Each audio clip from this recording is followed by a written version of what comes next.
Você está viajando para outra cidade, pega um atalho pelo meio da floresta para evitar um congestionamento que demoraria horas para terminar, e acaba sendo caçado por um trio de irmãos canibais que querem fazer picadinho de você. O que você faria nessa situação? Hoje, vamos analisar as decisões tomadas por Chris, Jesse, Carly e Scott, e ver o que de melhor poderia ter sido feito, e ajudá-los a sobreviver a pânico na floresta. Na cena de prólogo, podemos ver um casal que está escalando uma parede de rocha. O homem consegue alcançar o topo primeiro, e a mulher parece estar tendo alguma dificuldade para conseguir completar o percurso. E ao invés desse cara babaca ajudar a mulher que quase se arrebentou no chão, ele fica tirando onda com a cara dela. E aí ele já era para os canibais. Agora a mulher começa a ser puxada pelos malucos e decide cortar a corda que a segurava, e então ela cai. E ela gastou sua sorte ao sobreviver a essa queda sem ter um capacete de proteção. Correr não vai adiantar para sobreviver aos canibais. Agora vamos começar a acompanhar o grupo principal. Primeiro conhecemos Chris, que está atrasado para uma entrevista de emprego e encontra um congestionamento na estrada. Ele pergunta para um caminhoneiro o que houve, e aparentemente uma carreta tombou na pista e derramou material químico lá, o que demoraria umas 2 horas ou mais para normalizar o trânsito. Chris decide dar meia volta e liga para a secretária do doutor que iria entrevistá-lo, e já que mesmo na estrada principal vemos que o sinal de telefone é instável. Ele desvia da rota e para em um posto de gasolina fora da estrada principal. Já no primeiro momento, dá para acender o alerta de perigo. Um posto de gasolina deserto, fora da rota principal e com vários carros abandonados por todo lado. No mínimo estranho, mas até aí não dá para desconfiar demais do velho do posto. Chris tenta usar o telefone público, mas não funciona. Chris pergunta se o velho conhece alguma outra rota, mas o velho diz que não conhece. Ele então vai verificar um mapa no mural do posto e encontra uma via alternativa que se une à estrada principal depois de uns 20 km. Mas o velho diz que essa estrada ainda não foi asfaltada, então é caminho de terra. Chris decide pegar esse caminho mesmo assim. E então ele se depara com uma bifurcação, e a estrada à esquerda tem a sinalização do caminho que ele deveria pegar, a estrada do urso. Ele opta por esse caminho, mas é preciso salientar que nessas condições alguém poderia ter alterado a placa de lugar. Esse caminho vai por dentro da floresta fechada e só seria uma opção seguramente viável se você conhecesse muito bem aquela área, o que não é o caso aqui. Talvez fosse melhor perder essa entrevista de emprego e garantir sua vida, né? Seguindo, ele se distrai com um animal morto na beira da estrada, e que não aparenta ter sido morto por outro animal, e bate o carro em outro que estava parado na pista.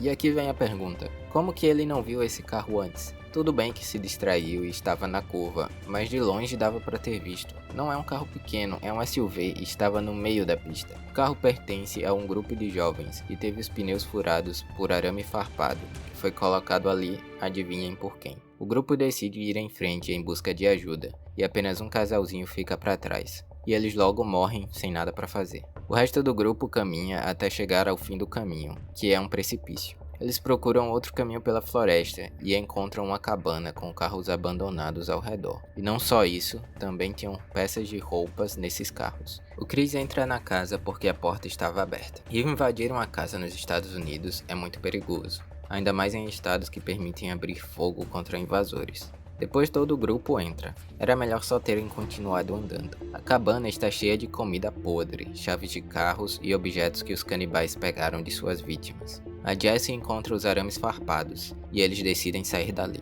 Mas agora o caminhão dos canibais está chegando na cabana, e eles se escondem dentro da casa dos canibais. Não tinha o que fazer. Chris, Jesse, Scott e Carly esperam os monstrinhos dormirem para tentar saírem da cabana. Eles conseguem abrir a porta e Chris segura as molas para evitar barulho ao ranger da porta. Até que conseguem, mas um canibal acorda, e eles correm para fugir. O Chris vê o caminhão dos caipiras seguindo a estrada. O que eles deveriam fazer agora é ir para o lado oposto, mas não fazem isso. O grupo continua correndo pela floresta até que chegam em uma espécie de cemitério de carros abandonados. Mas os caipiras também chegaram lá. O Chris dá a ideia de ir até o caminhão dos caipiras, e ele mesmo os distrai para que os outros possam ir até o caminhão. Mas nesse meio tempo, o Chris é baleado. Correr em linha reta não era a melhor escolha. Os caipiras também eram meio burros, então era mais fácil deles se confundirem se o Chris corresse em zigue-zague. Os canibais vão até o Chris e enquanto isso, o Scott corre para o outro lado para chamar a atenção.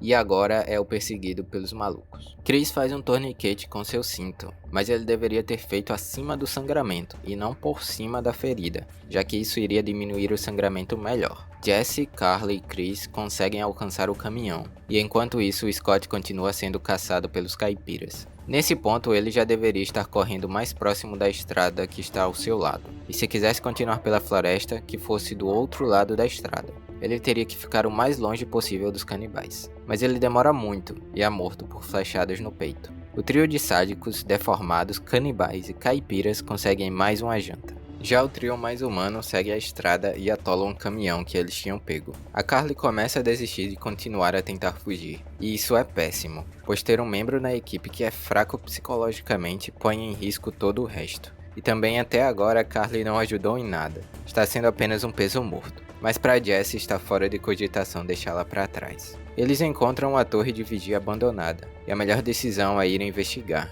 Eles já estão sendo caçados mesmo, tinham que lançar a sorte. E é o que eles fazem. Já na torre, o Chris consegue tratar melhor seus ferimentos com um kit de primeiros socorros, e a Carly acha um rádio velho. Eles conseguem ligar o rádio, mas o trio de caipiras estão bem próximos, então eles se escondem. Porém, a guarda florestal responde o chamado no rádio, e os caipiras ouvem. O guarda florestal pede a localização deles e eles começam a falar sobre os amigos que morreram e que não sabem a localização exata. A melhor resposta tem que ser clara e rápida. Estamos em uma torre de vigia abandonada, próxima à Estrada do Urso, por exemplo. Não há muitos pontos de referência na floresta, e eles não estavam próximos a nenhum rio, então ser claro e efetivo era a melhor chance. Os canibais começam a subir a torre. Chris e Jesse tentam barrar a entrada, mas eles colocam fogo na torre. Carly dá a ideia de pular nas árvores, já que os galhos vão amortecer a queda. Eles pulam, mas não dá para desconsiderar o perigo dos caipiras verem eles pulando e só esperar lá embaixo. E é isso que acontece. Ao tentar mudar de árvore, a Carly para e demora para agir. E nessa situação, cada segundo te faz sobreviver.